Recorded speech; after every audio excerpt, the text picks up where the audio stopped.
Una vez más, Romeo se consagra como el rey verdadero de la bachata a nivel mundial, con esta nueva producción discográfica que se titula Más vale tarde que nunca, con una recopilación de éxitos y suma a su más cercano competidor, Prince Royce. Así, este se adueña de todo el mercado de la música de Amargue.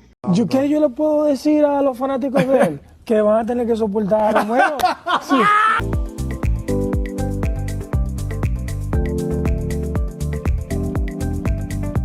Anthony Romeo Santos desde sus inicios dio viso de que iba a ser un visionario. A pesar de que mucha gente quizás en principio le auguraba o no le auguraba éxito. Esto así porque no entendían el fenómeno y no sabían el alcance de lo que él tenía como propósito. El primer pueblo que le dio la oportunidad al Grupo Aventura cuando inició, cerca del año 99, 2000, fue Baní. En Baní fue la primera presentación que el Grupo Aventura, encabezado por Anthony Romeo, tuvo presencia. Y a partir de ahí todo ha sido éxito. El Grupo Aventura se conforma con varios jóvenes que tenían las inquietudes, que tenían en común a un nivel de familiaridad, pero que tenían también inquietudes para incursionar en la bachata, lo que es la música de Amargue. Pero tenían un estilo diferente, distinto de hacer este tipo de arte y de interpretación que hasta cierto punto en esos momentos ya había salido del ostracismo de la barra, del bombillo rojo, del guardia cobrao. Ya había tenido una salida, si se quiere, triunfante, luego de que exponentes como Frank Reyes, el príncipe de la bachata, que ya en ese momento, para el año 98-99, ya había descollado, Joe Veras, el rey de tu vida, lo propio con Luis Vargas, que viene desde los años finales de los 80 y principios de los 90, así como también el bachatú Anthony Santos, que fue la inspiración real para que Romeo incursione en la música de Amargue. De Anthony Santos vale destacar que él, Raulín y Luis Vargas tienen un punto común, y es que pertenecían a una misma agrupación. En el caso de Luis Vargas pertenecía a una orquesta donde Anthony Santos era el güirero. Y es muy probable que mucha gente no viera en él el potencial que fue desarrollando poco a poco y que definitivamente se convirtió en el bachatero más cotizado que tiene la República Dominicana.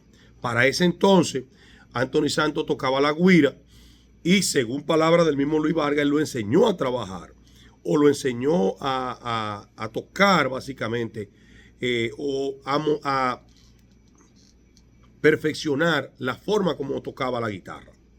Hay que destacar también que los pioneros de la bachata lo son José Manuel Calderón,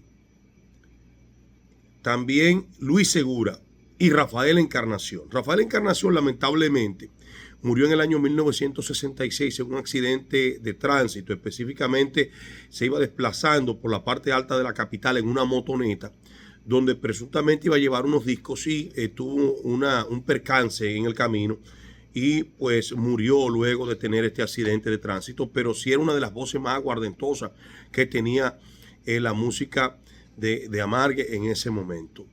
Hay que hacer o repuntar un poco la historia para poder entender este fenómeno que se ha dado hoy con la bachata. Para esa fecha o para esos tiempos, esos años, la bachata era una especie de bolero lento combinado con guaracha que viene desde Puerto Rico con influencia de la música afrocubana. Esa música del bolero que luego va a ir modificándose y tiene una combinación entre guaracha y bolero, pero un poco más lento. Y aquí toma la connotación de bachata.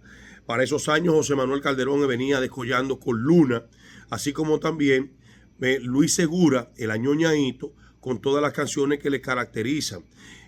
Uno de los pioneros también de la bachata, Leonardo Paniagua, nos explicaba en un momento determinado que el ser bachatero era discriminado por la sociedad, porque no veían al bachatero como un artista, más bien veían como una expresión social de la clase baja, de lo más recalcitrante de la sociedad dominicana, y que incluso en algunos momentos cuando se hacían adaptaciones de bachata de música de balada, como es el caso de Leonardo Paniagua, la gente incluso llegó a agredirlo a pedradas en un momento determinado cuando se iban a presentar en algún lugar.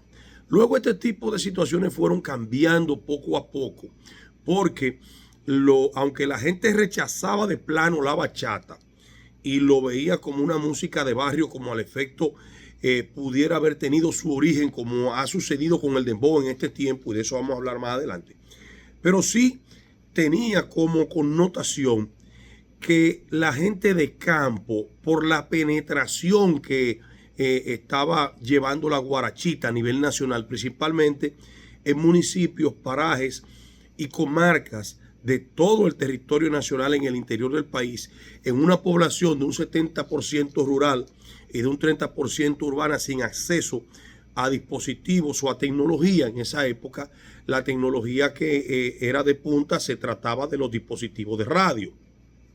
Entonces, lo que más llegaba era la guarachita en el nuevo que estaba en un sitial preferencial, porque era la emisora que identificaba a los pueblos del país. Incluso era de una penetración tal que se hacían una especie de servicios públicos que todos conocían. Y la música que se colocaba era música de bachata por el empresario Radamés Aracena, que a su vez tenía una disquera y promovía los discos que él mismo vendía. Entonces, por eso la penetración de la guarachita y la penetración de la bachata en esos momentos. Recuerdo con mucha nostalgia el anuncio que decía: los artistas de la guarachita siguen arrasando en los shows populares y en las fiestas. O sea, shows populares se tenía por entendido que eran los cabarets, cafetines, discotigres y cuerobares de ese momento. Entonces, en ese interregno es que comienza a crecer la bachata y comienza a darle un giro. La bachata toma un auge de principalía luego en los años 80, sin desplazar al merengue, sino que fue tomando cuerpo con una interpretación que Anthony Santos decidió hacer su propio grupo. Y de repente, para el año 1989-90, hizo una interpretación, creó una bachata llamada Voy para allá. A partir de ese momento, en el año 1990, Anthony Santos lanza al mercado, a través de un sello discográfico que lo respaldaba para la distribución, lanza al mercado el producto Voy para allá, una canción de su autoría que comenzó a cambiar todo lo que era el ámbito de la bachata en República Dominicana. Voy para allá fue prácticamente el buque insignia para comenzar a evolucionar el ritmo de amargue y que saliera de los cafetines y cuerobares y del bombillo rojo hacia los salones de baile. Pero aún así, todavía no se tenía no tenía el afianzamiento hasta tanto no llegaran intérpretes como Raulín Rodríguez, que vino con una bachata romántica, Fran Reyes y luego Joe Veras. A partir del año 2000 es que se interesan estos jóvenes por hacer música de amargue y logran conectar con el público. El grupo Aventura. Luego de varios años, Romeo sale del grupo y el grupo prácticamente se disuelve porque era la voz líder, la voz guía. Y su estrategia ha sido siempre estar por encima de todos los pronósticos. Y logró principalía con el álbum Utopía 1, Utopía 2, donde metió a todos los bachateros en una colaboración con él. Y ahora trae a su principal competidor, que en un momento determinado se decía que tenían una situación de tirantez, que nunca fue, que es a Prince Royce, y lo coloca, le hace una producción, hace un álbum con él, que lo promociona y lo pone a liderar junto a Romeo lo que es la música de amargue en estos momentos. Pero para ponerle la tapa al pomo, hay un jovencito que viene descollando hace más de un año, que está sumamente pegado en los diversos sectores de la vida nacional y que se han mantenido sonando, y es Darwin La Melodía, también lo mete en ese álbum. Y así Romeo se ha convertido en el líder indiscutido de la bachata, no solo de República Dominicana, sino a nivel mundial. Les recuerdo darle me gusta, suscribirse para poder llevar estos contenidos. Más adelante estaremos conversando acerca de este fenómeno en una segunda parte de este video.